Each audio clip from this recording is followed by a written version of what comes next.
Meg's boyfriend. But there's nothing wrong with him. Mom, where's my... Quagmire, get over here. You gotta see this. Not a charade, Mom. I am a lesbian. What do I have to do to prove this to you? Well, maybe if I'd seen you kiss your girlfriend. Fine. What was that? What, is she your grandmother? That's no kiss. Watch this. Meg Griffin, a name that's become shorthand for rejection, humiliation, and the ultimate punching bag in animation. But behind the jokes, the farts in the face, and the absolutely brutal one-liners, there's a character with a surprisingly complex and undeniably tragic romantic history. Over the years, Meg's love life has gone from mildly awkward to genuinely disturbing, even heartbreaking. From fleeting crushes to twisted affairs, and from prison romances to actual marriage, this is the real timeline of Meg Griffin's romantic disasters. Every boyfriend and a few very questionable situations ranked, examined, and remembered. Kevin Swanson, the first and maybe only real chance at love. Before the madness, there was Kevin. Back when Family Guy still held on to a bit of high school innocence, Kevin Swanson, Joe's son, was Meg's first real connection. He wasn't a creep, he wasn't a joke, and he didn't need to be tricked, trapped, or threatened. The two shared sweet moments in Season 2's Da Boom and Holy Crap, where Kevin even asked her to Quagmire's New Year's party. That's practically Disney-level romance in Meg's world. Things were simple. Kevin held her hand. He didn't mock her, he just liked her. But that's not how this show works. Kevin eventually shipped off to Iraq, and while Meg tried to move on, that departure stuck with her. Years later, when Kevin returned in Season 17's Stand By Meg, things had changed. Kevin wasn't the soft-spoken boy she remembered. He came back with PTSD, anger issues, and a completely different vibe. The reunion date didn't go well. Meg ended up calling him annoying and realized she didn't need him anymore.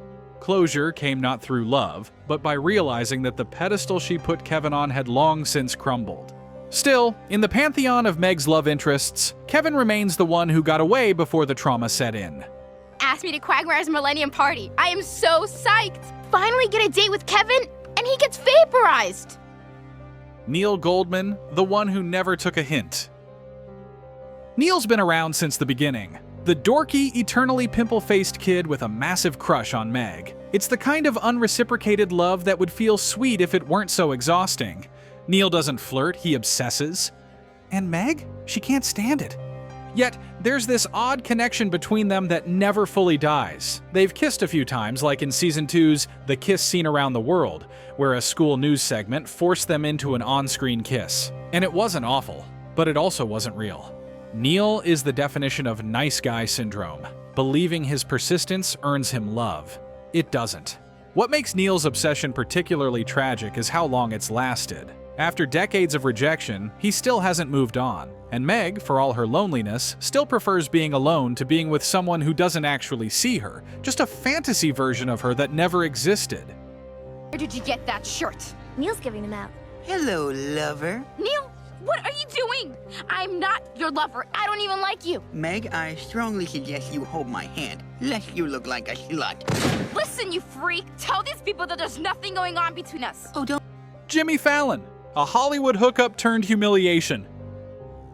This one gets real dark, real fast. Meg's transformation into a pop star in Don't Make Me Over gave her a rare moment of confidence. The glasses came off, the beanie was gone, and for once, people noticed her. That newfound fame led her to Jimmy Fallon, where things escalated quickly, to the point where she lost her virginity to him, or so she thought.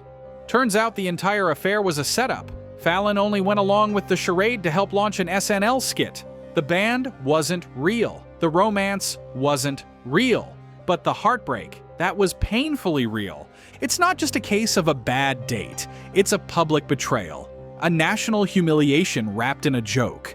And for Meg, whose self-worth is already hanging by a thread, it confirmed the worst. Even when someone wants her, it's only for a laugh. Mom, Dad, you used me for comedy. Wait a minute. Are you telling me that my daughter was deflowered in front of 1.5 times the Mad TV audience? Oh, my poor baby. My God, Lois, you were right. Why the hell didn't I see it coming? All right, stand aside. It's about time I did my fatherly duty. Nudist Jeff Campbell, when acceptance gets uncomfortable. Meg's relationship with Jeff in From Method to Madness starts off surprisingly normal, at least by Family Guy standards. Jeff is a nudist, and at first, that weirds out her parents. But Meg is genuinely into him. She even tries to get her family to accept his lifestyle. What's hilarious, and kind of horrifying, is how far Peter and Lois go to accommodate Jeff. They strip down at dinner just to make him feel welcome. It's supportive in the most uncomfortable way possible. Still, Jeff treats Meg kindly. Their romance doesn't end in disaster or betrayal. It just sort of fades. But in a sea of manipulative, dangerous, or straight-up illegal relationships, Jeff stands out as one of the few who didn't actively hurt her. Imagine that, a nudist being one of the most emotionally mature men Meg's ever dated. Jeff!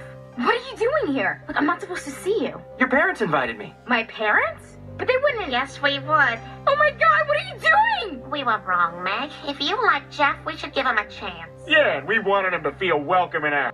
The lesbian phase, a desperate grab at belonging. In Brian Sings and Swings, Meg joins her school's lesbian alliance, not because she's exploring her sexuality, but because she's desperate to feel included somewhere.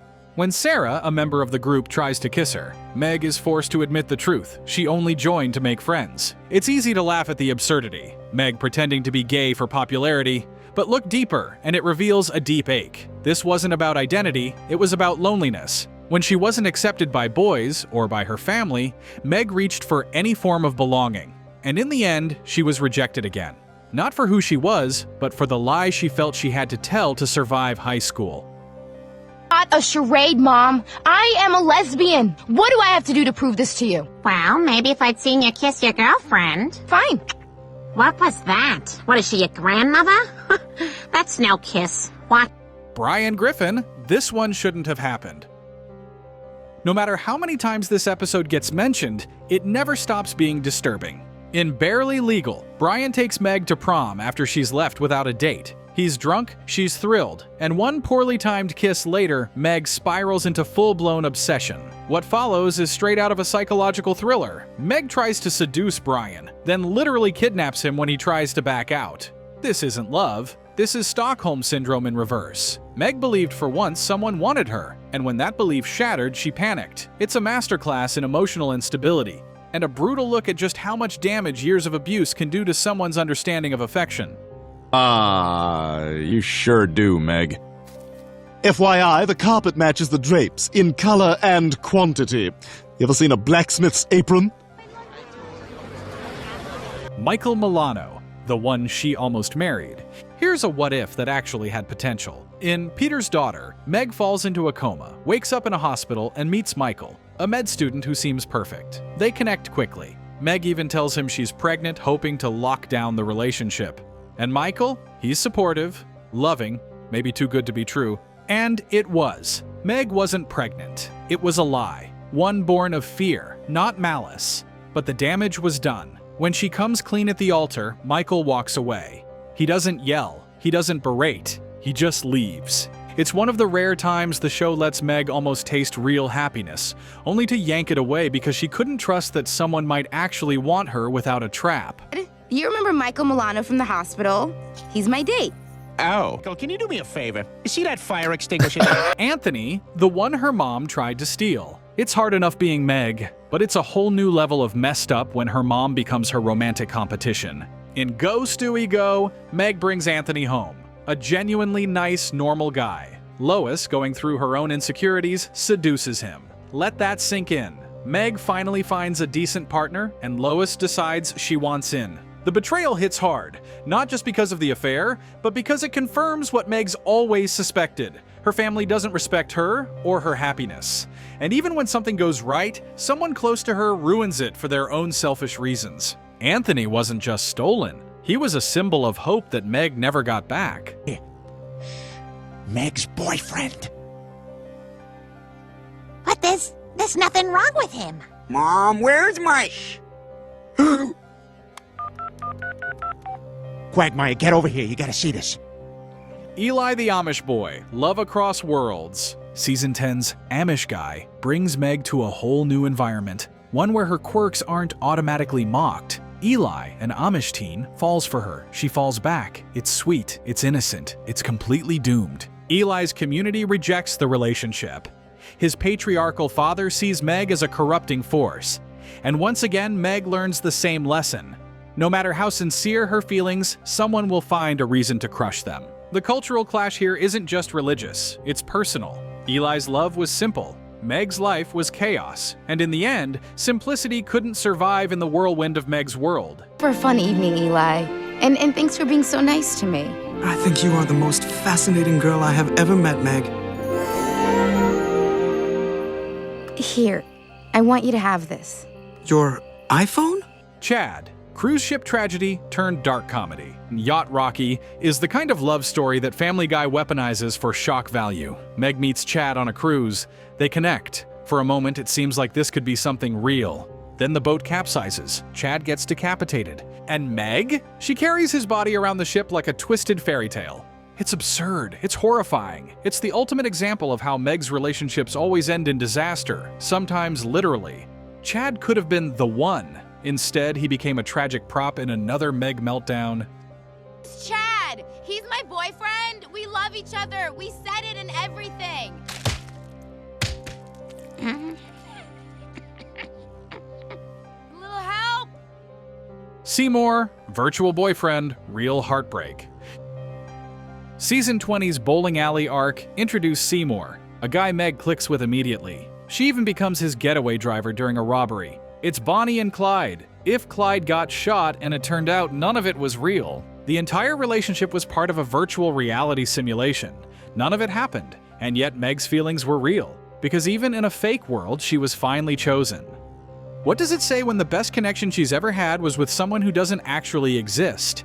That Family Guy simulation was really freaky. It's like I was in the episode. I'll say, do you want to do a Bob's Burgers? Dude, lead with that next time. Ivan, married in Russia, betrayed in cold blood.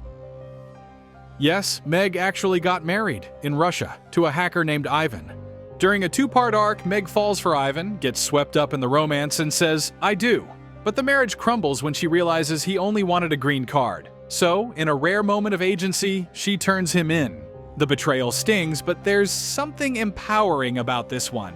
Meg didn't wait for someone else to ruin her life. She made the call. Maybe love failed again, but at least this time she walked away on her own terms. It's wild to think that out of all Meg's relationships, this one ended with her showing the most control. No breakdown, no begging, no family ruining it for her. She found out the truth and took action, which is rare for someone who's usually manipulated by everyone around her. The whole Russia storyline was peak absurdity. The language, the snow, the weird underground marriage scene.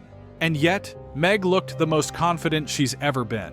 It's almost like being removed from Quahog gave her a sense of clarity. Ivan's betrayal still cuts deep, especially because he played the charming role so well. Можете забрать девочку из Новосибирск? Ну, вы не можете забрать Новосибирск от девочки.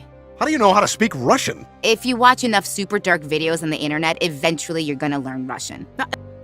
But instead of spiraling, Meg took the reins. And that kind of growth is huge. Sure, it came during a storyline involving hacking, secret agents, and Soviet aesthetics, but this is Family Guy. Ridiculousness is part of the DNA. What matters is that Meg, for once, wasn't a victim of her own desperation. She wasn't chasing someone who didn't want her. She was pursued, and when she realized it was fake, she shut it down without blinking. That moment, brief as it was, gave her something she rarely gets: respect. Not from her family, not from the town, but from the audience watching. It proved she's capable of change. And maybe, just maybe, if the show ever lets her grow again, she might find someone who's not just another twisted footnote in this long, painful list. What ties all these relationships together isn't just rejection. It's a deep, consistent sabotage of Meg's chance at love. Sometimes it's her family. Sometimes it's her own decisions. Sometimes it's the sheer absurdity of the Family Guy universe. But beneath the laughs, there's a real sadness. Meg Griffin isn't just unlucky in love. She's been emotionally conditioned to believe she doesn't deserve it. And that's the real tragedy. Thanks for watching. If this deep dive into Meg's tragic love life hit harder than expected, don't forget to like, subscribe, and hit the bell. Drop a comment. Who was Meg's best boyfriend? And did she ever really stand a chance? For more darkly hilarious breakdowns like this, stay tuned.